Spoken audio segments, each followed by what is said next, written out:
Hello everyone. Today you are going to learn idioms. అవేంటో చూద్దామా? ఇబ్బందుల్లో ఉండు, కష్టాల్లో వదిలివేయు, ఏడ్చు, చేయిజారిపోవు, ఎదుర్కొనుటకు సిద్ధమగు.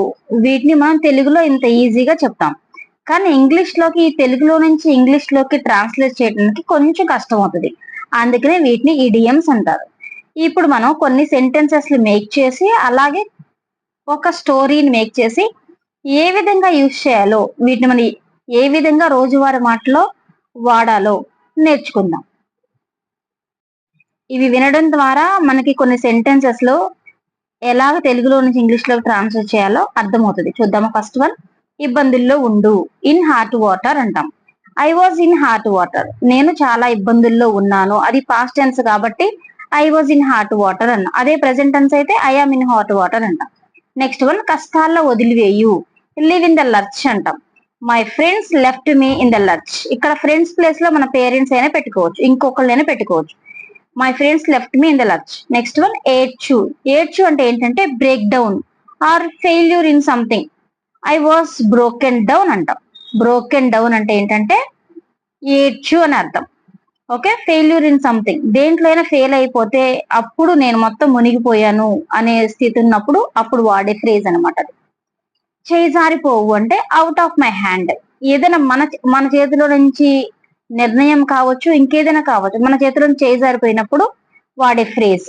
Everything was out of my hand అంటే అన్ని కూడా నా చేతిలో నుంచి చేజారిపోయినాయి అనే అర్థం.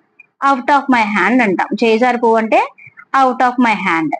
ఓకే, అదే ఇప్పుడు ప్రెసెంట్ లో అయితే everything is out of my hand అంటాం. అదే ఇప్పుడు నేను పాస్ట్ లో చెప్పాను కాబట్టి everything was out of my hand. Next one, ఎదుర్కొనుటకు సిద్ధమగు. రోల్ అప్ స్లీవ్స్ అంటాం. ఇక్కడ ఏం చేయాలంటే ఫస్ట్ మనం సబ్జెక్ట్ ని యాడ్ చేయాలి. I rolled up. ఇక్కడ రోల్ అప్ అనేది అది ప్రెసెంట్ టెన్స్ లో ఉంది, మనం ఇక్కడ పాస్ట్ టెన్స్ లో యూజ్ చేసాం. I rolled up my sleeves to face anything. అక్కడ ఎనీథింగ్ బదులు ఛాలెంజెస్ కూడా పెట్టుకోవచ్చు. చూడండి, ఇప్పుడు నేను ఇక్కడ పాస్ట్ టెన్స్ లో చెప్పాను, మళ్ళీ చెప్తున్నాను, పాస్ట్ టెన్స్ లో చెప్పాను. I rolled up my sleeves I rolled up my sleeves to face any challenges అనొచ్చు, టు ఫేస్ ఎనీథింగ్ అని కూడా అనొచ్చు. ఇది పాస్ట్ టెన్స్ లో చెప్పుకున్నాం. చూసారు కదా? ఇప్పుడు ఈ సెంటెన్స్ ని మనం ఒక చిన్న స్టోరీ రూపంలో మేక్ చేసి నేర్చుకుందామా? ఇబ్బందుల్లో ఉండు, కష్టాల్లో వదిలివే. ఈ సెంటెన్స్ ఎప్పుడు ఎలా యూజ్ చేస్తామో ఒక చిన్న స్టోరీ రూపంలో చూద్దాం. సి 2 years ago అంటే 2 సంవత్సరాల క్రితం. I was in hot water. నేను కష్టాల్లో ఉన్నాను. ఎప్పుడు? 2 years ago. I was in hot water due to some financial problems.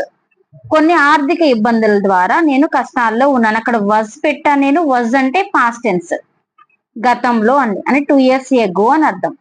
Next, all my friends left me in the lurch. నా స్నేహితులందరూ కూడా నన్ను ఎక్కడ ఏం చేశారంట? ఇబ్బందుల్లో వదిలేశారు అని అర్థం. All my friends left me in the lurch. నా స్నేహితులే కాదు, అక్కడ మన ఫ్రెండ్స్ ప్లేస్ లో ఎవరినైనా పెట్టేసుకోవచ్చు. All my friends left me in the lurch. నా స్నేహితులు కూడా నన్ను ఇబ్బందుల్లో వదిలేశారు. I was completely broken down and everything was out of my hand. ఇక్కడ చూడండి, I was completely broken down అంటే పూర్తిగా నేను మునిగిపోయాను, పూర్తిగా ఫెయిల్యూర్ అయ్యాను అని అర్థం. And everything was out of my hand అంటే ప్రతిదీ కూడా నా చేజారిపోయింది అని అర్థం. నేను ఇచ్చిన అక్కడ ప్రతి సెంటెన్స్ ఇందులో పెట్టాను నేను, చూడండి ఒకసారి. Okay, I was completely broken down and everything was out of my hand. ప్రతిదీ కూడా నా చేజారిపోయింది, నేను పూర్తిగా మునిగిపోయాను, ఏడుస్తున్నాను అని అర్థం. But now I rolled up my sleeves to face anything. కానీ ఇప్పుడు ఏంటంట? I rolled up my sleeves అంటే నేను ఇప్పుడు సిద్ధం అయ్యాను. ఐ రోల్ అప్ అంటే నేను సిద్ధం అవుతాను అని. I rolled up my sleeves అంటే నేను ఇప్పుడు సిద్ధం అయ్యాను. దేనికి? To face anything. To face anything, ఏదైనా సరే నేను ఎదుర్కోవడానికి సిద్ధంగా ఉన్నాను అని అర్థం. చూసారు కదా ఈ స్టోరీని? ఈ స్టోరీని ఇప్పుడు మీరు కూడా మీ సొంత మాటల్లో కూడా ట్రై చేయండి. అంటే ఇదే భావం కావచ్చు, ఇంకొక రూపంలో కూడా మీరు ఇంకొక స్టోరీని మేక్ చేసి నాకు కమెంట్ బాక్స్ లో టైప్ చేసి పెట్టండి. ఓకే, ప్లీజ్ లైక్ చేయడం, షేర్ చేయడం మర్చిపోవద్దు. If you like this video, please like and share it. Okay, please subscribe it. Thanks for watching. Thank you for watching. Have a nice day. Keep watching.